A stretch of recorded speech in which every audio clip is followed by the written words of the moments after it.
Jesus was not condemned to death for saying he was the Messiah, saying it was not a crime.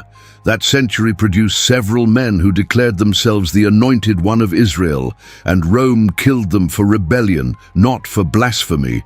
Not one of them made a high priest tear his clothes. What killed Jesus was a single sentence, 20 words long in the Greek, and the sentence was not even his own. Jesus was quoting it. The man who wrote it had been dead for 500 years, and his name was Daniel. Here is what almost nobody explains. Every prophet of Israel described what the Messiah would do, where he would be born, how he would suffer, what kingdom he would bring.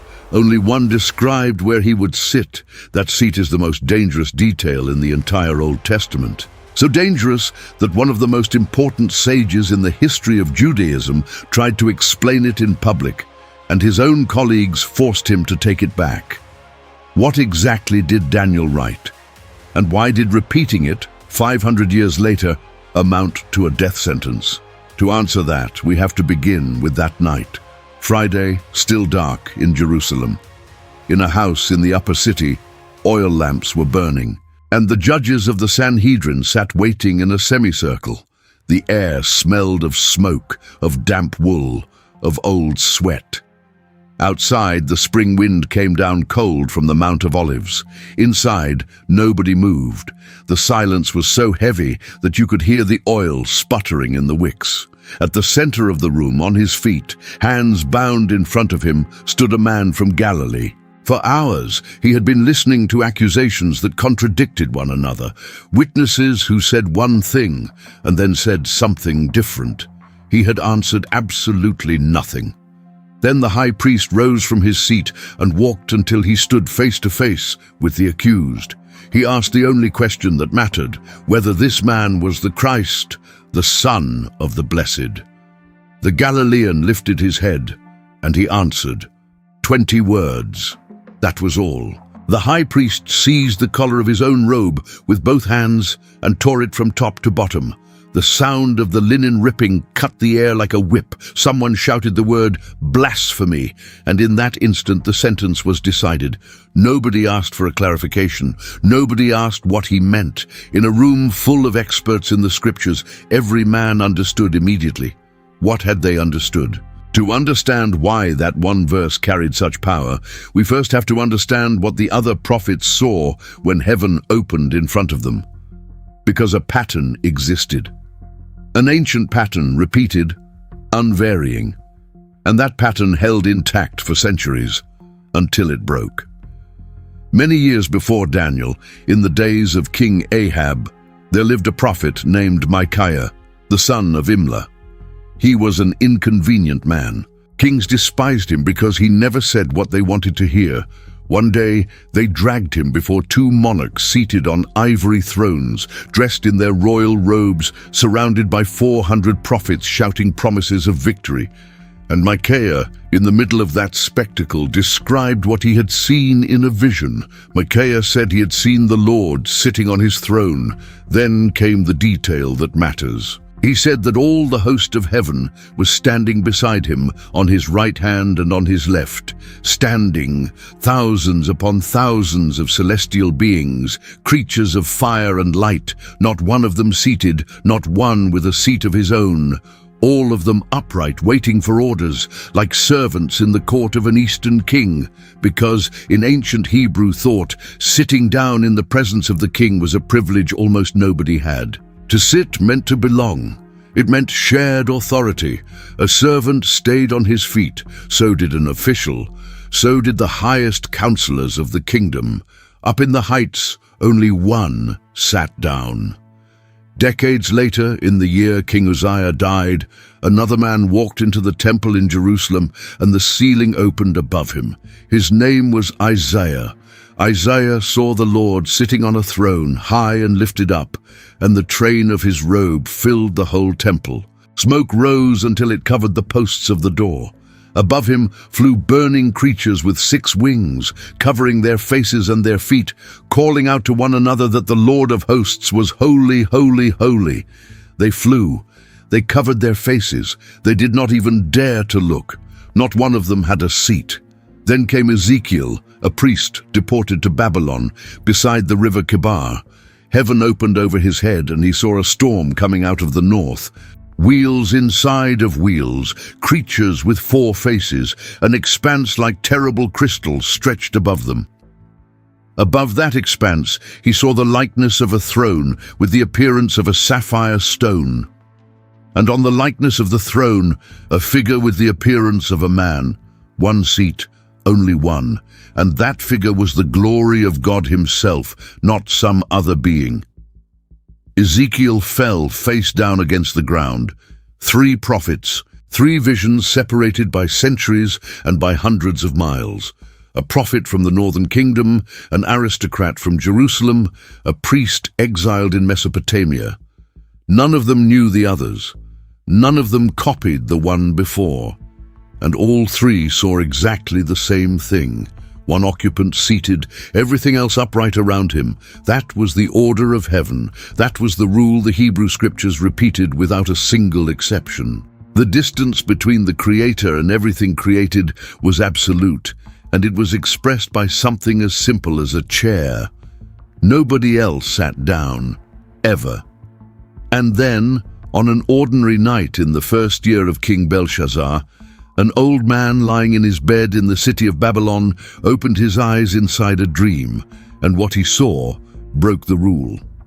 By then, Daniel was already an old man. Nearly 70 years had passed since they tore him out of Jerusalem when he was barely a boy. 70 years serving in palaces that were not his, speaking a language that was not his mother's, watching the kings who had carried him off die one after another. He had interpreted the dream of the statue for Nebuchadnezzar. He had watched that same king lose his mind and eat grass like an ox. He had survived purges, intrigues, and the envy of courtiers who wanted his position. And now, in the first year of Belshazzar, lying in his bed, his body worn out by all those years, Daniel dreamed. The dream began with wind. The 4 winds of heaven threw themselves on the great sea and churned it. The water rose in black waves. The noise was deafening, like the roar of an enormous animal trapped under the surface. And out of the sea, beasts began to come up. The first was like a lion, but it had the wings of an eagle. Daniel watched while its wings were plucked off, and it was lifted from the ground and made to stand on its feet like a man, and a man's heart was given to it. The second was like a bear, raised up on one side, with 3 ribs caught between its teeth. A voice ordered it to rise and devour much flesh. The third was like a leopard, but with 4 wings of a bird on its back and 4 heads. And dominion was given to it. Then the fourth came up. The seer found nothing to compare it to. It resembled no animal that exists on the earth. It was dreadful, terrible, and exceedingly strong. It had great iron teeth. It devoured, it broke in pieces, and it stamped down with its feet whatever was left, and it had 10 horns. While Daniel was looking at those horns, another little horn came up among them, and to make room for it, 3 of the first ones were pulled out by the roots. That little horn had eyes like the eyes of a man, and a mouth speaking arrogant things. The old man felt the terror climb up his spine. In his heart, he knew he was seeing the future of empires, the whole parade of the powers that would rule the earth one after another, each one more violent than the last. Then the dream changed. The sea went quiet. The wind stopped. The beasts froze in place, as if someone had halted time. The scene moved upward. Afterward, the old man wrote that he kept watching until he saw something. And the exact phrase he used, the phrase that was written in Aramaic and survived more than 2,000 years, contains a single word that changes everything. He wrote that thrones were set in place. Thrones, in the plural. In Aramaic, the word is korsavan, no copyist's error, no ambiguity of translation, no literary flourish. A plural noun written with complete clarity in a text that was later copied with obsessive care for centuries by scribes who counted the letters one by one so they would not make a mistake. And here English readers deserve a warning, because your own Bible may hide the point. Open the King James Version at Daniel chapter 7 verse 9, and you will read that the thrones were cast down. Modern editions read that thrones were placed or set in place. Translators have argued for a long time about that verb. The Aramaic word for throwing was also used for setting a throne down into position, the way we would say that a throne was installed. Now notice what nobody argues about: the noun. Every English edition, old or modern, puts it in the plural. Thrones. The word the translators fight over is the verb. The plural has never been in dispute. Thrones were set in place. And then the Ancient of Days sat down. Daniel described what he saw with a detail that unsettles. The garment of that being was white as snow. The hair of his head was like pure wool. His throne was a flame of fire, and its wheels burned underneath. A river of fire flowed and came out from before him. Thousands upon thousands served him. Millions waited on their feet in his presence, upright, again. The pattern held intact. The court sat, and the books were opened. And still, the old man kept staring at that second empty place, because if the Ancient of Days had already sat down, if the court was already in session, if millions stood in the posture of service, then one question hung in the middle of the vision. Who was the other seat for? The answer came from above. The prophet wrote that he kept watching in the visions of the night, and that he then saw one, like a son of man, coming with the clouds of heaven. The clouds. That detail is not decoration. In all of Hebrew scripture, riding on the clouds is an exclusively divine prerogative. Psalm 104 says that God makes the clouds his chariot. Isaiah describes the Lord riding on a swift cloud. In the literature of the ancient Near East, the one who rides the clouds is the deity, never the man. That figure came riding the clouds, and yet it had human form. Daniel used a very precise Aramaic expression. He wrote, Kibar Enash, like a son of man. He did not say it was a man. He said it looked like one, that it had the appearance, the form, the aspect of a human being. Right there is the tension that has kept scholars awake for 2,000 years. Because the figure comes the way God comes, but looks the way a man looks. One contrast makes that choice of words even more striking. Hebrew has an equivalent expression, Ben Adam, son of man. And in the book of Ezekiel, God addresses the prophet that way 93 times. 93. Every time he does it, the sense is the same, to remind the prophet that he is dust, that he is a creature, that he is small in front of the majesty standing before him. Ben Adam is a title of humility, almost a warning. Daniel himself receives that expression exactly once in his entire book, in chapter 8, when a celestial being speaks to him while he lies terrified with his face against the ground.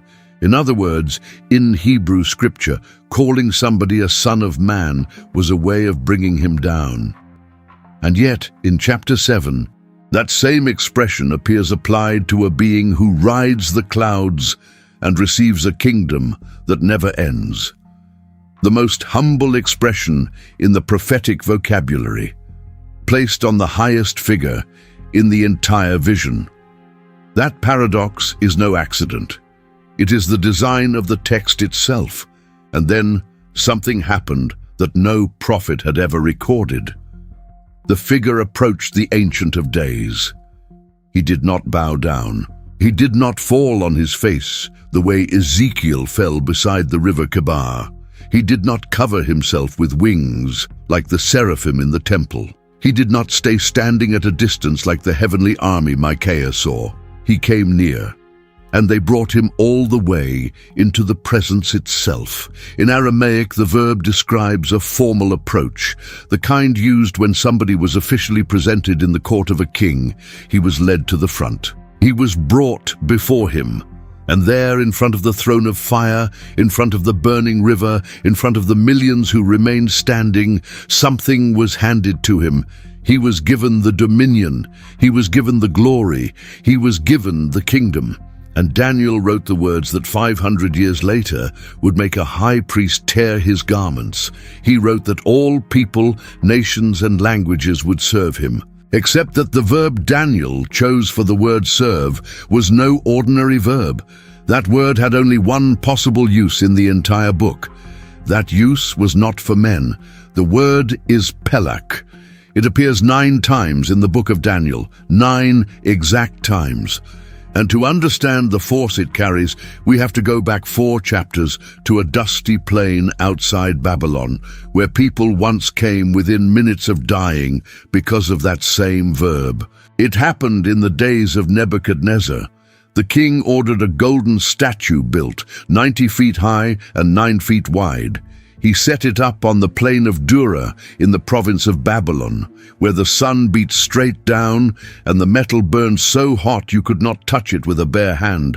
Then he summoned the whole empire, satraps, magistrates, captains, judges, treasurers, counselors, governors, every official of every province. A herald shouted the order at the top of his voice. The moment they heard the sound of the horn, the flute, the harp, the lyre, and the pipes, all peoples, nations, and languages were to fall down and give worship to the golden image, and whoever refused would be thrown into a furnace of burning fire. The music sounds, and an entire plain, thousands of people, the complete elite of an empire, drops to its knees at the same instant.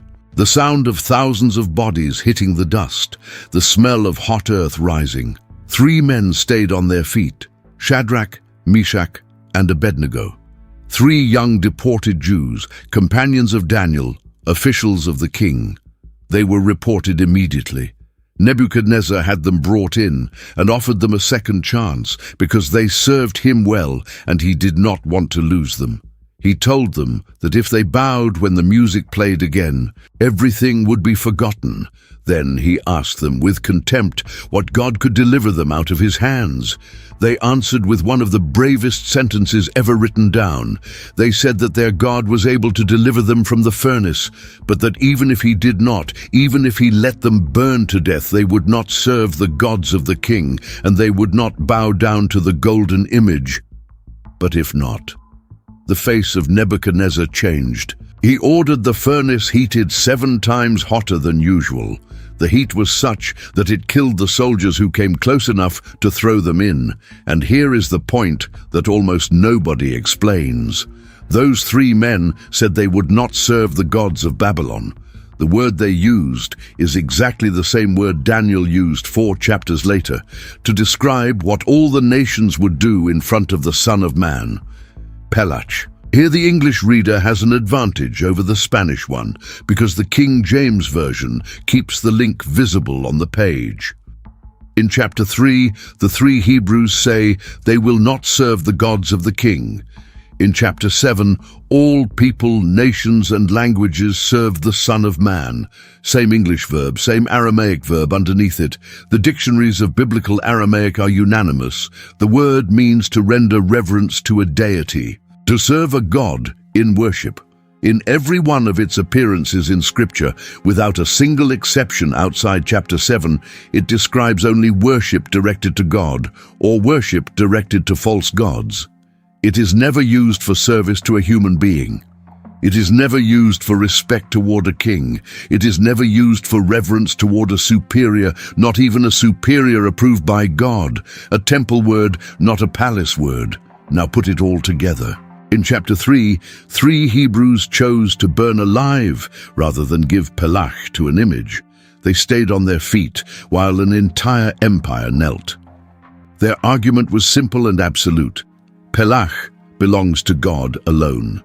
In chapter 7, in the same book, written by the same author in the same language, all people, nations, and languages give pelach to a figure in human form. And the text does not present this as a scandal. It does not present it as idolatry. No prophet stands up to protest. No angel corrects the scene. The text presents it as right. If you made it this far, and this has already changed the way you read chapter 7, write in the comments, the second seat. The prophet built a theological trap and left it hidden in plain sight for 500 years. Whoever sits on the second throne receives what Shadrach, Meshach, and Abednego refused to give under threat of death. And there is more, because Daniel did not stop there. He wrote that the dominion of that figure was an everlasting dominion, that it would never pass away, and that his kingdom would never be destroyed. In Hebrew scripture, that formula has an owner. Human kingdoms fall. All of them fall. The whole book of Daniel is about precisely that. Empires that rise and collapse, statues that turn to powder, beasts that devour and are then devoured. Only one kingdom never falls, and that kingdom has one single king. So the old man lying in Babylon had seen three things no other prophet ever saw. He saw a second throne. He saw someone in human form riding the clouds the way God rides them. And he saw the nations giving him the worship that only God can receive. Now for the fair question, is all of this a forced Christian reading, invented centuries later by theologians hunting for Jesus in every corner of the Old Testament? That would be a reasonable objection, except that there is a problem.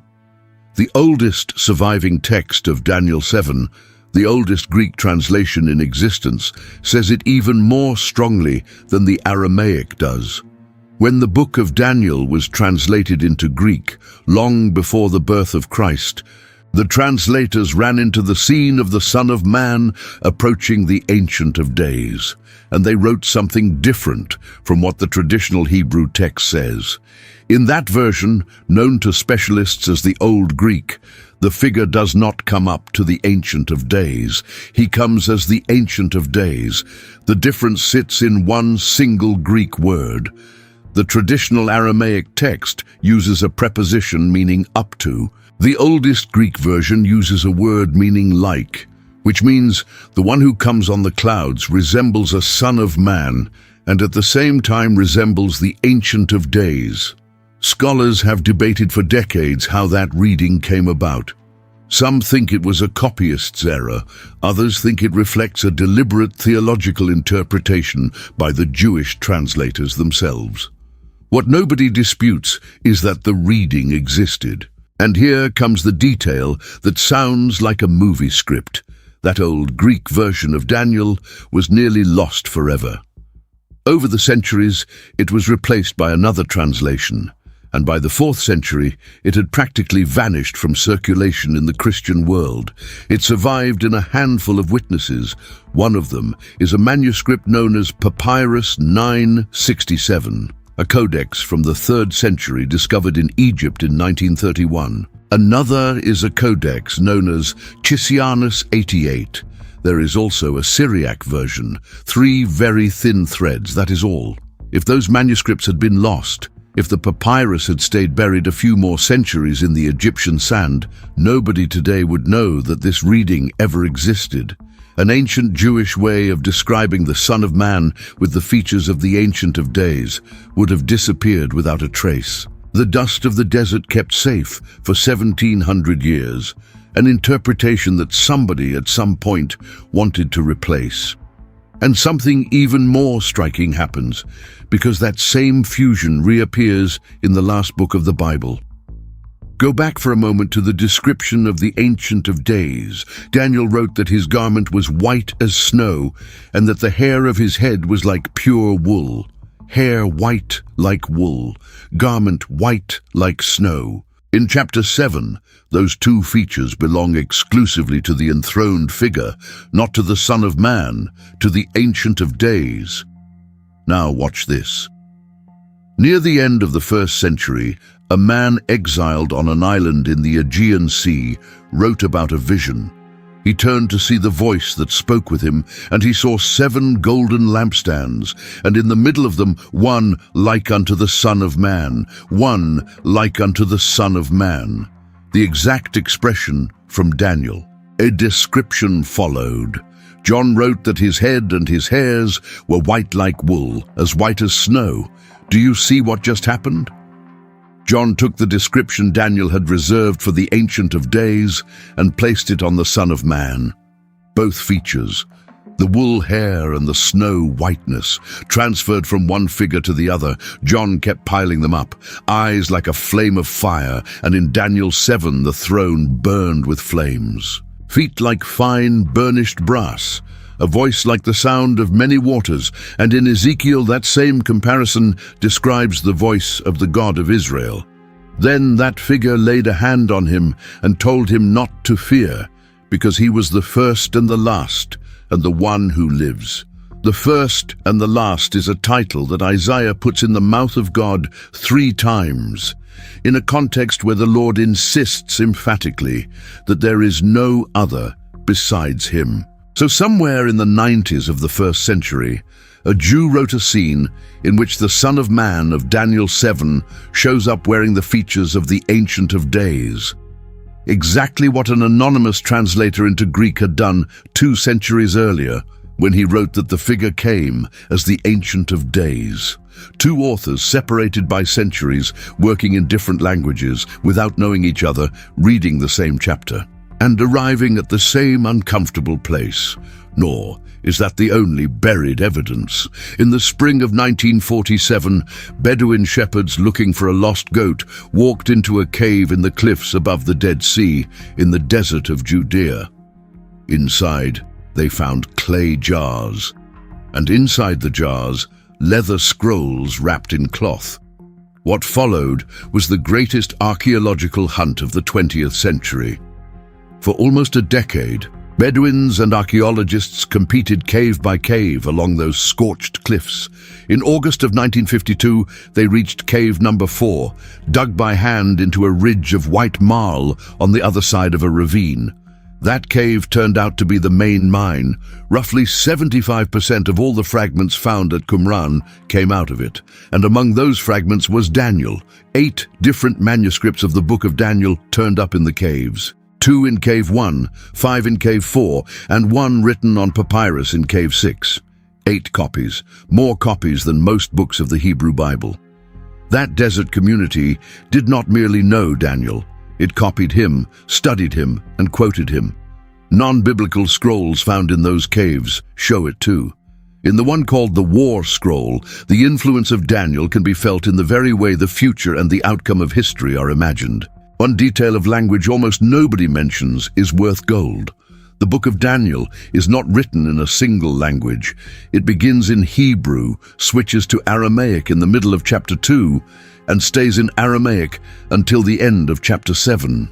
Then it goes back to Hebrew, which means the vision of the second seat is written in Aramaic.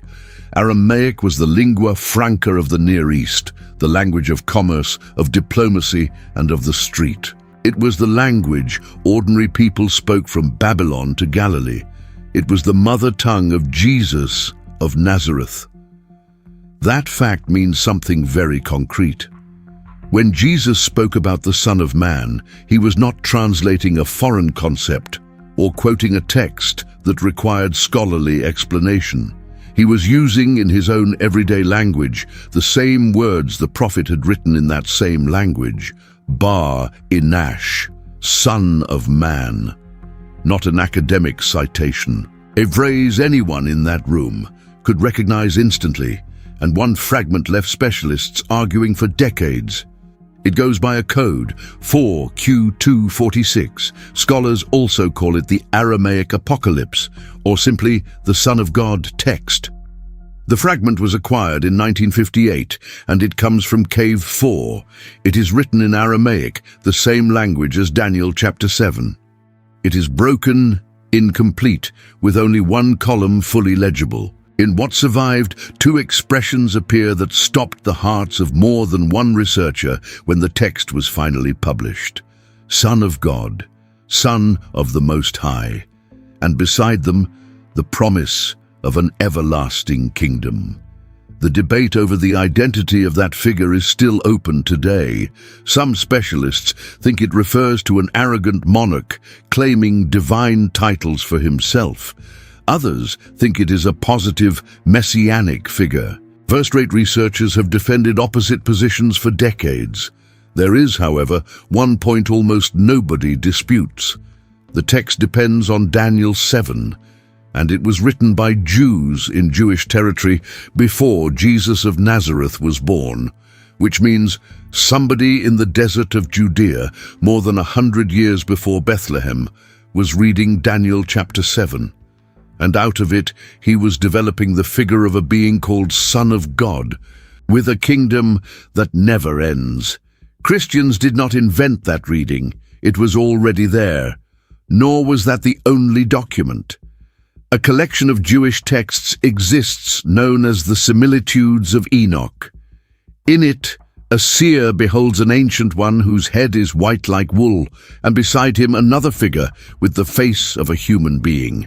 When the seer asks who he is, the angel answers that this is the Son of Man to whom righteousness belongs. There is also a text called 4th Ezra, where a figure resembling a man rises out of the sea and flies with the clouds of heaven.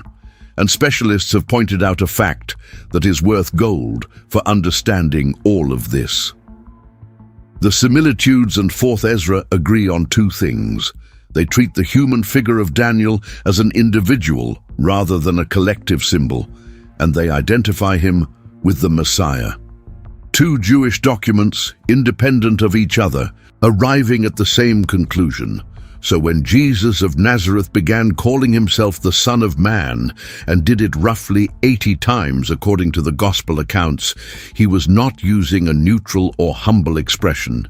That title activated a living tradition. It touched a live wire. Then, in the year 2025, almost 80 years after the discovery of the scrolls, those manuscripts surprised the world again.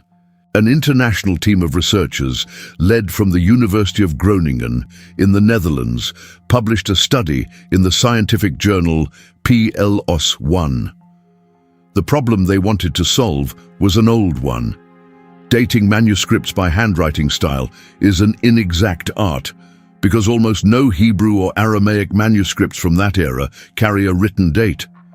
Specialists compared letters by eye, with centuries of margin for error.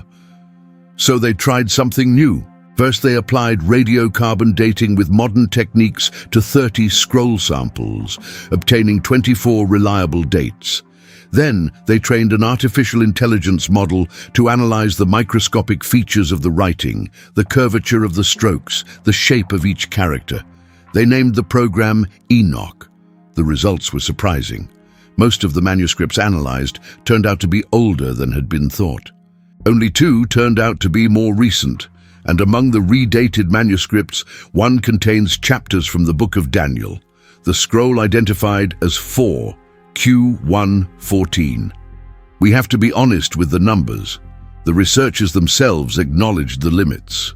When the program's estimates for 135 scrolls were evaluated, around 79% were judged realistic by specialists. The remaining 21% were considered too old, too recent, or undecided, not an infallible machine, a new tool. Even so, the direction of the finding is clear and points one way. The Book of Daniel was circulating, being copied, and being valued earlier than many had assumed. And now comes the uncomfortable part. What if all of this has been misread? Because a completely different reading of chapter 7 exists, defended by serious scholars, and whoever does not know it does not really understand the text. The objection works like this. When Daniel, inside the vision, approaches one of the celestial beings and asks him to explain what he saw, the interpretation he receives mentions no individual at all. The angel tells him that the 4 beasts are 4 kings who will arise out of the earth, and that afterward the saints of the Most High will receive the kingdom and possess it forever. The saints of the Most High, plural. And at the end of the chapter, the promise is repeated. The text says that the kingdom and the dominion under the whole heaven will be given to the people of the saints of the Most High. So the question jumps out on its own. If the official explanation speaks of a people, maybe the human figure in the vision was never an individual. Maybe it is a symbol, a representation of the faithful people, of persecuted Israel, of the righteous who suffer under the empires, an ancient and respectable reading. The specialist John Collins, one of the greatest living scholars of the Book of Daniel, argued that the figure represents primarily the angelic host and its leader. He held that the most probable candidate is the Archangel Michael, who receives the kingdom on behalf of the saints and on behalf of the people of Israel. Others have observed that in verse 14 of chapter 7, no prostration is described, nor is there the conflict of religious loyalties that explained the use of the word pelash in the earlier chapters. Without that context, they say, the verb could be understood in a broader sense of political service. Those objections exist, they are real, and they deserve respect. Now consider this. If the text were really so harmless, if it truly spoke only of a persecuted people receiving comfort, then one question remains that the collective reading cannot answer. Why was a man killed for quoting it? Because there is a testimony that does not come from Christians.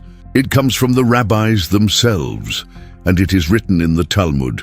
To understand what follows, you have to know who Akiva ben Yosef was, not an ordinary rabbi, one of the absolute giants of Judaism, the man who organized a good part of the oral tradition that would later become the Mishnah.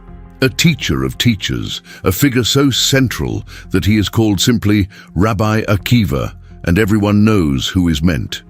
He lived in the 2nd century of our era, in the hardest years his people ever faced, between the destruction of the temple and the last revolts against Rome.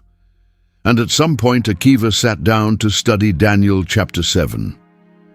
The problem that kept him awake was exactly the one we have been looking at. The text held an apparent contradiction. One part says that thrones were set in place in the plural, and a few lines later it says that his throne was a flame of fire in the singular, speaking of one throne. If God is one and his throne is one, why is the plural needed? Akiva gave his answer, and it was recorded in tractate Sanhedrin of the Babylonian Talmud and also in tractate Haggadah. One seat, he said, was for him, the other was for David. David in that context is the Messiah, the son of David, the promised king. So one of the most important interpreters in the history of Judaism read that verse and reached a conclusion. Beside the throne of God, there would be a second throne, and the Messiah would sit in it. The reaction was immediate. Rabbi Yosef confronted him directly, almost violently by the standards of that world. He called him by name and asked how long he intended to profane the divine presence by making God equal to a person. How long? Then he offered the alternative explanation, the one that stayed as the official reading. Both seats belong to God, one for judgment and one for righteousness. The Talmudic text goes on to ask whether Akiva accepted the correction or not, and it answers that he did, that he ended up accepting the reading of the two divine thrones. Do you see the size of this? Not a Christian pamphlet, not apologetics, rabbinic literature preserved by Judaism, transmitted for centuries by Jewish hands with no intention whatsoever of helping anybody prove anything about Jesus of Nazareth. And in that text, the following appears. One of the greatest sages of Israel read Daniel 7, saw two thrones, and placed the Messiah in the second one. His colleagues rebuked him publicly until he took it back. The verse was dangerous. The rabbis themselves knew it was dangerous. And there is something more, something modern specialists have studied in depth. A discussion existed in that world, known by a name that says everything: two powers in heaven. Researchers such as Alan Siegel and Daniel Boyarin have documented something important. In the early centuries, there were currents within Judaism that held forms of plurality inside the divine unity.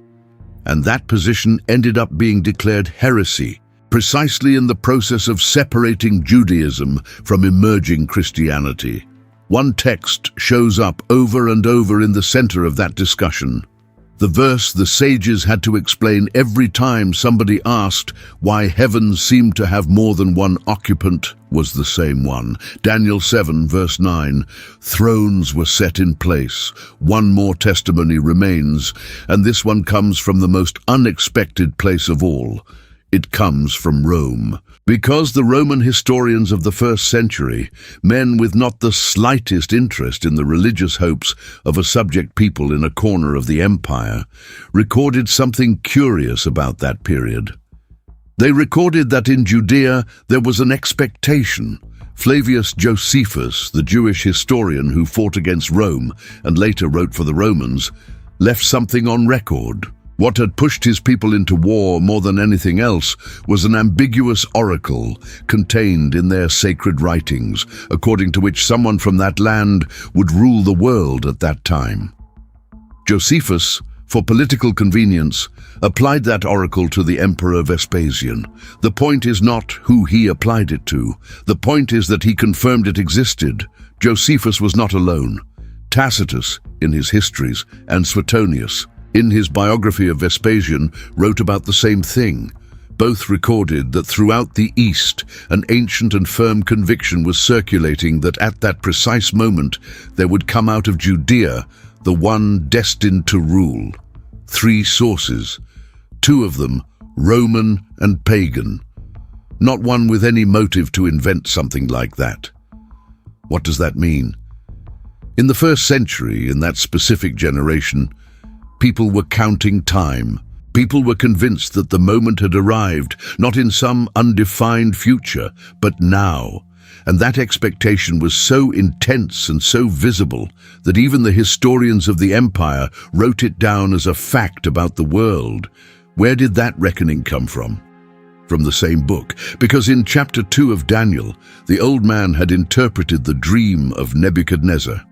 An enormous statue with a head of gold, a chest of silver, a belly of bronze, legs of iron and feet of iron mixed with clay, 4 successive kingdoms. And in the days of those kings, Daniel said, the God of heaven would set up a kingdom that would never be destroyed.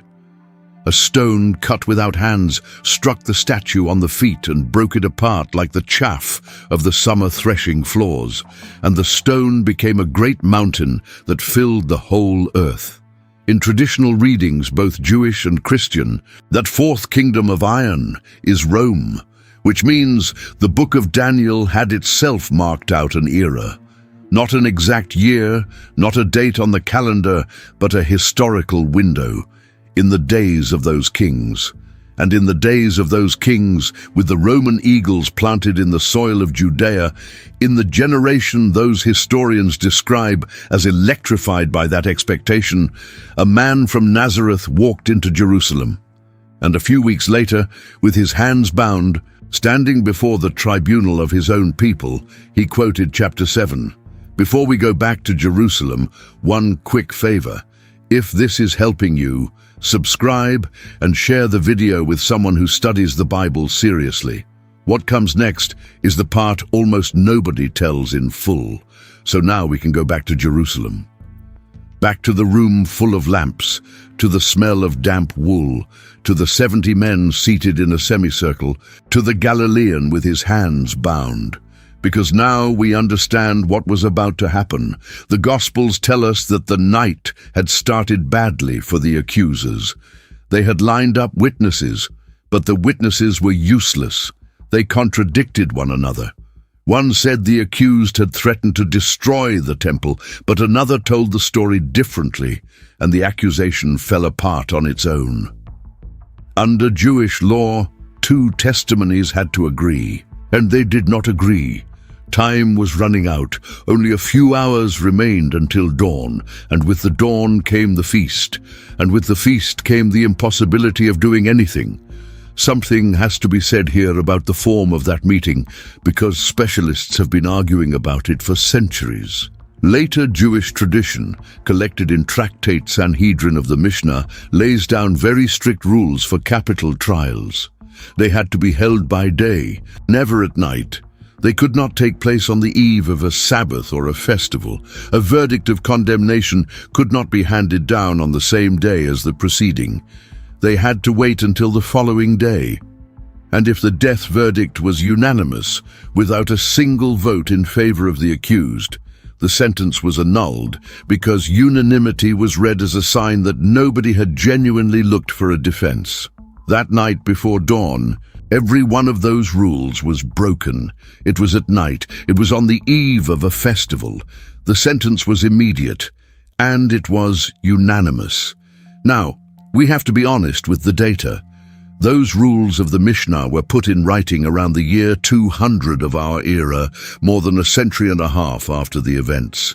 Scholars debate how far they were already in force in the time of Caiaphas, which is why some propose a different and fairly convincing explanation, that this was not a formal trial, but a preliminary hearing, an emergency meeting to gather material and decide what charge they would use when they handed the prisoner over to the Roman authorities in the morning, because the Sanhedrin had an enormous practical problem. Blasphemy was a Jewish religious offense. Rome did not care about it in the slightest. Pilate was not going to execute anybody over a theological dispute about a verse in Daniel, so they needed to translate the charge, which is why, a few hours later, when they brought the accused before the Roman prefect, the word blasphemy had disappeared completely from the accusation. In front of Pilate, the charge changed.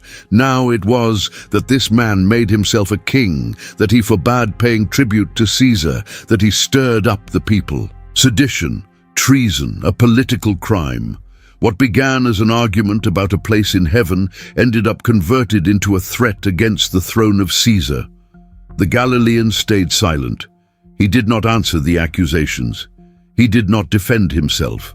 He did not ask for mercy. He simply stood there on his feet, looking at the floor, while powerful men tangled themselves up in their own lies. The silence started to become unbearable. The high priest stood up. The Gospels record that he asked the accused whether he was not going to answer anything, whether he had nothing to say about what they were testifying against him. No answer. Then he did the only thing left to him. He asked the direct question, the question no judge should ever put to a defendant, the question that was itself a trap. He asked him whether he was the Christ, the Son of the Blessed. And this is where everything is decided, because claiming to be the Messiah in the first century was not technically a capital crime. Several men in that era proclaimed themselves anointed ones, liberators, promised kings. Rome killed them for sedition. The Sanhedrin did not stone them for blasphemy. Saying, "I am the Messiah," was not enough to tear garments. The Galilean lifted his head, and he answered. He said 2 words affirming that he was. And then he added a sentence nobody had asked for. He said they would see the Son of Man sitting on the right hand of power and coming in the clouds of heaven. That was all. Now the sentence has to be taken apart piece by piece, because every word was loaded.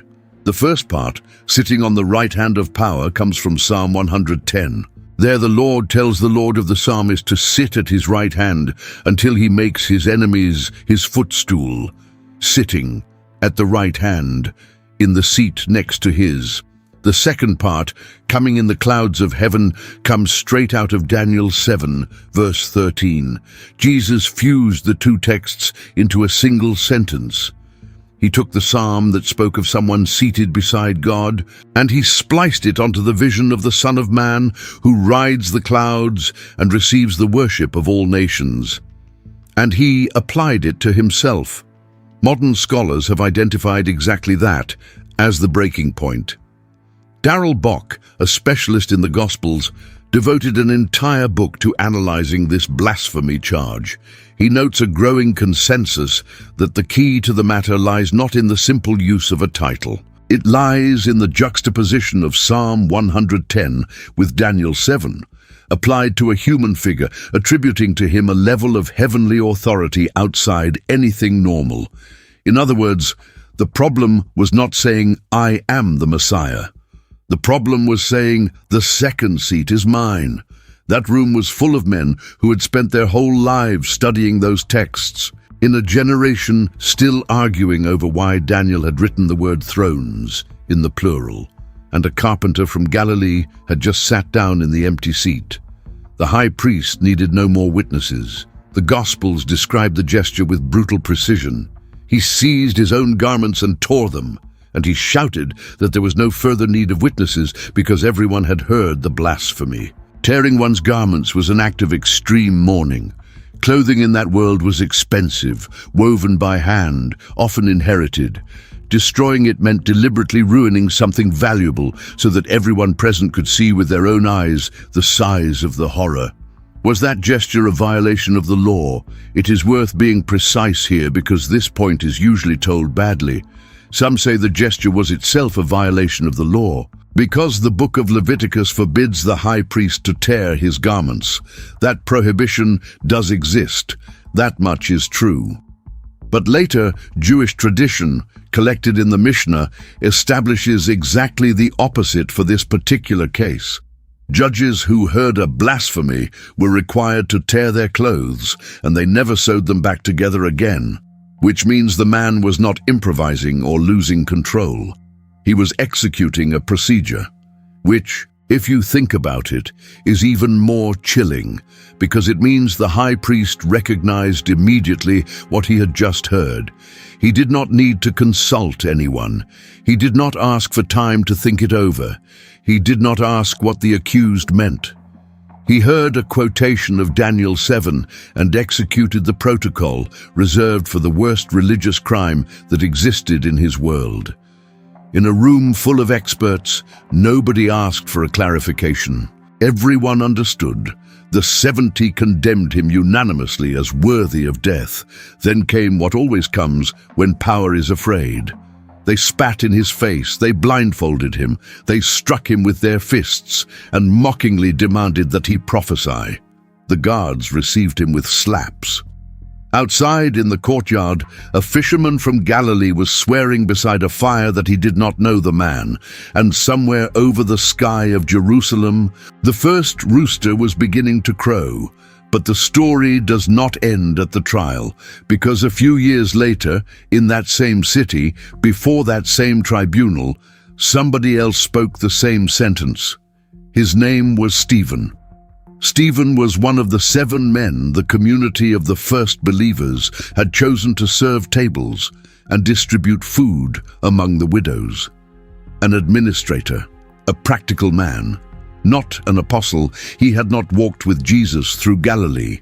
He was not part of the inner circle, and yet he became the first. They accused him of speaking against the temple and against the law. They brought him before the Sanhedrin.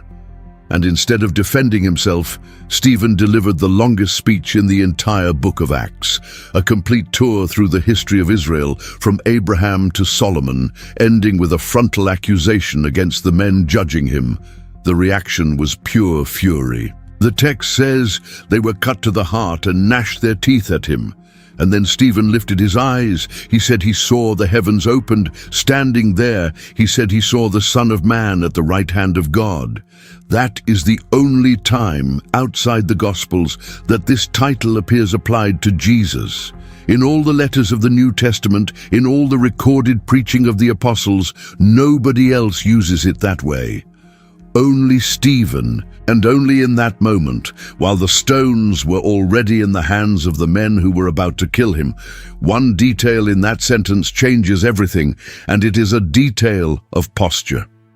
In every other text of the New Testament, Jesus appears seated at the right hand of God. Seated. The word repeats in the Gospels, in the letters, in the book of Hebrews. Seated because the work is finished. Seated because the seat is his. Stephen did not see him seated. He saw him standing. The only one who sat down stood up. Why standing and not seated? Specialists have been debating it for centuries. Some think he stood to receive Stephen, like a host who rises to his feet when someone he loves arrives. Others think he stood the way a judge stands to pronounce sentence against the accusers, perhaps both. What admits no argument is the symmetry. In chapter 2 of Daniel, The old man of Babylon had seen a stone cut without hands that toppled empires. In chapter 7, he had seen millions of celestial beings on their feet, while one alone sat down. And that figure in human form had received the empty seat.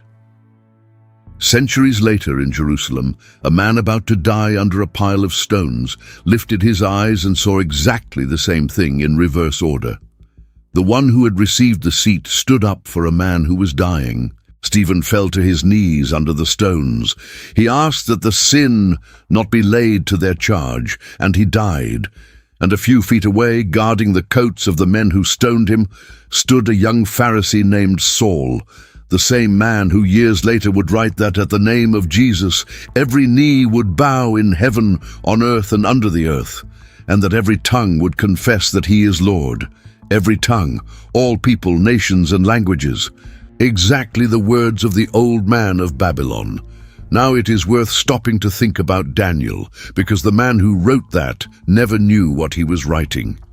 Daniel was a tired old man, lying in a bed in a country that was not his, serving kings who were not from his people. He was in the last stretch of an entire life, lived in exile. When he woke from that vision, the text says, his thoughts troubled him greatly, and his countenance changed. He did not understand what he had seen. He kept the matter in his heart, and at the end of his book he recorded something even more disconcerting.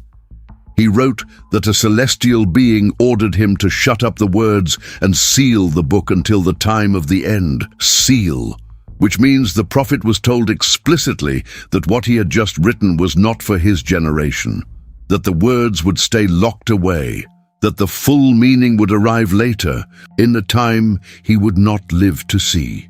The old man asked what the end of all this would be, and the answer he received was that he should go his way, because the words were closed up and sealed. Go your way until the end, they told him, and you will rest. That is what he did. He died without knowing. He died without knowing that the scene of a second throne would be argued over by the sages of his people for 1,500 years. Without knowing that a community in the desert of Judea would copy it onto leather and hide it in caves beside the Dead Sea. Without knowing that translators in Egypt would pour it into Greek with a boldness that was nearly lost in the sand. Without knowing that Rabbi Akiva would be rebuked for reading it the way he himself had seen it. And without knowing, above all, what would happen on one spring night before dawn, in the city they had torn him out of as a child. A man with his hands bound would quote his words in front of 70 judges. And because of those words, he would die nailed to a piece of wood outside the walls. The old man of Babylon wrote a sentence he did not understand, and that sentence 500 years later changed the world. Now it helps to lay everything side by side, because only then does the real size of what Daniel did become visible. Micah gave a place. He wrote that out of Bethlehem Ephratah, little among the families of Judah, would come the one who would be ruler in Israel, and that his goings forth were from of old, from everlasting. Isaiah gave a sign and a name. He wrote that a young woman would conceive and bear a son, and that he would be called Emmanuel, which means God with us. And in chapter 53, he described a man of sorrows, acquainted with grief, wounded for the transgressions of others, brought as a lamb to the slaughter. Zechariah gave a scene. He wrote that the king would come to Jerusalem just and having salvation, lowly, riding on a donkey, on a colt, the foal of a donkey. And he described a people looking on the one they had pierced, mourning for him the way a man mourns his only son. Psalm 22 gave the details of the execution: hands and feet pierced, bones that could be counted, garments divided by lot. Numbers gave a star that would come out of Jacob. Malachi gave a messenger who would prepare the way. Each of them contributed a piece: birth, suffering, entrance, death, forerunner. Together they assembled an astonishing portrait of what the Messiah would do and endure. But look carefully at what none of them said. None of them described his seat. Not the worship of the nations, not the ride on the clouds, not a being in human form placed inside the space scripture reserved for the Creator alone.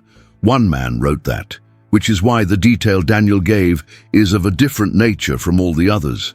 Micah could be fulfilled by geography. Isaiah could be fulfilled by biography. Zechariah could be fulfilled by a borrowed animal and a crowd waving palm branches. Daniel could not be fulfilled by circumstances. The detail Daniel gave has nothing to do with what the Messiah would do. It has to do with what the Messiah would be. A man can be born in Bethlehem without being divine. A man can suffer without being divine. A man can ride into a city on a donkey without being divine. No man can receive Pelash. And there is the reason this prophecy works differently from all the others. You do not verify it by checking a birth record or counting years on a calendar. You verify it by the reaction it provokes. When Jesus quoted Isaiah in the synagogue of Nazareth, the people marveled at the gracious words coming out of his mouth. When he entered Jerusalem riding a donkey, fulfilling Zechariah to the letter, the crowd welcomed him with branches and shouts. When he quoted Daniel 7 in front of the Sanhedrin, the high priest tore his garments. The same person, 3 different prophecies, 3 reactions with nothing in common. The other prophecies spoke of a messenger.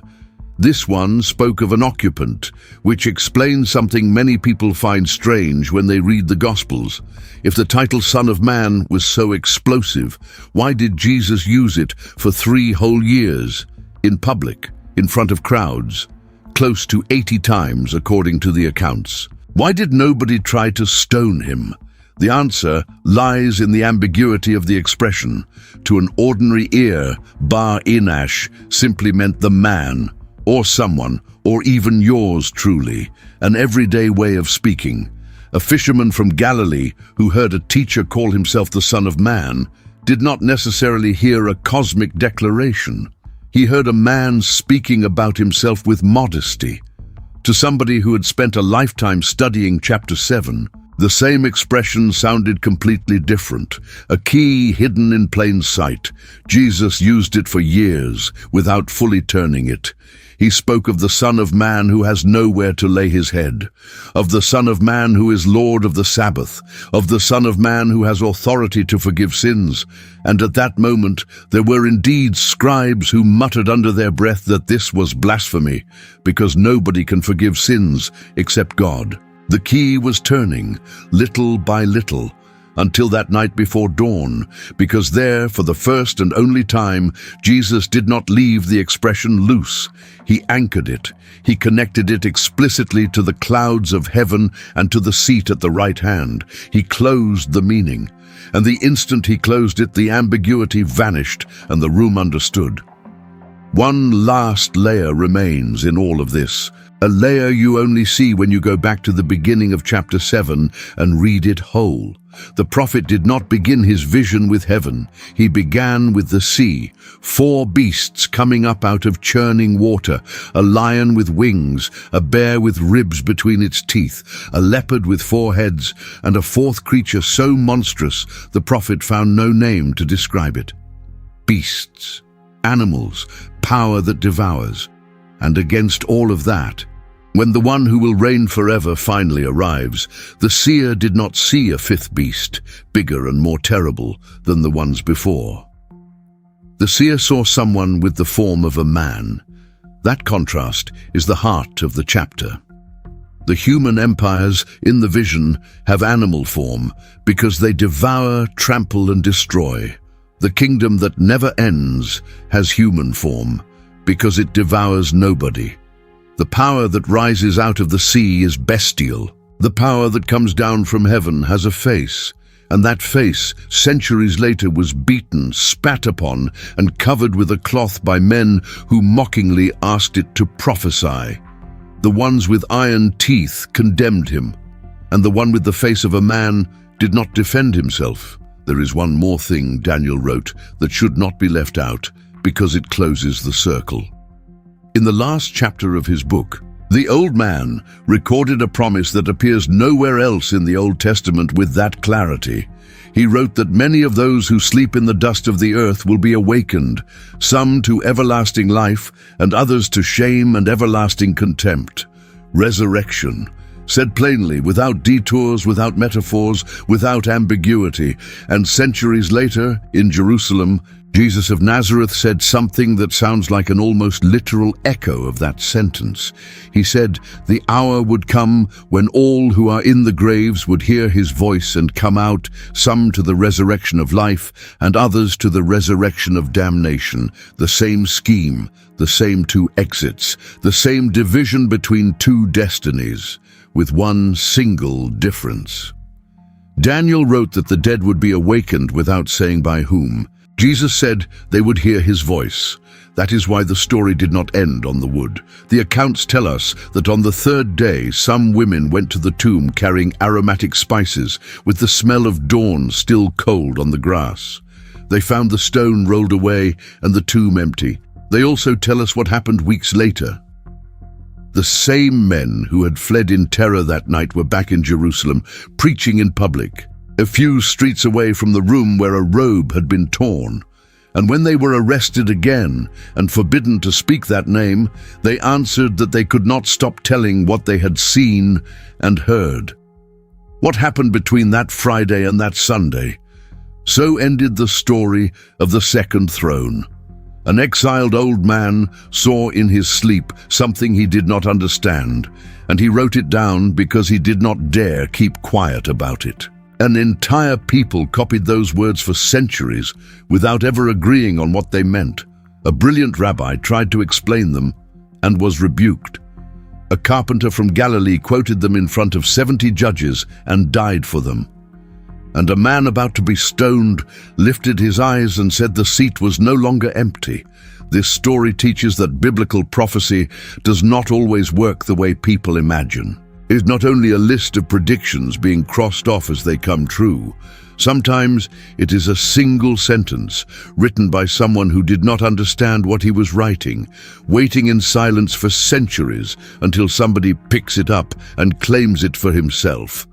It teaches, too, that truth almost never arrives in a comfortable form. It arrived as conflict, as accusation, as torn garments and stones. The men who studied the scriptures more rigorously than anyone were precisely the ones who reacted with the most violence, not because they failed to understand the text, but because they understood it perfectly. And it teaches, finally, that whoever searches the Bible only for what confirms what he already believes misses the most interesting part. Because the book of Daniel holds real tensions, alternative readings, debates that have been open for 2,000 years and are still open today. Looking at them straight on does not weaken faith. It makes it adult. Daniel never knew the name of the one he saw coming on the clouds. He died in Babylon, far from Jerusalem, without seeing the temple rebuilt, without ever hearing the word Nazareth, and yet he described his seat with such precision that 500 years later, when somebody sat down in it, everyone knew immediately what he was saying. And that is exactly what no other prophet managed to do. Thank you for coming all the way to the end of this journey through the book of Daniel, the second throne, and the verse that changed history. If you enjoyed this content, do not forget to leave a comment telling us what surprised you most and share it with someone who would enjoy it too. Subscribe to the channel for more videos like this one and turn on the bell so you do not miss any updates. You now have 2 more videos waiting for you on the screen. Click on either one and keep exploring with us. God bless you. Amen.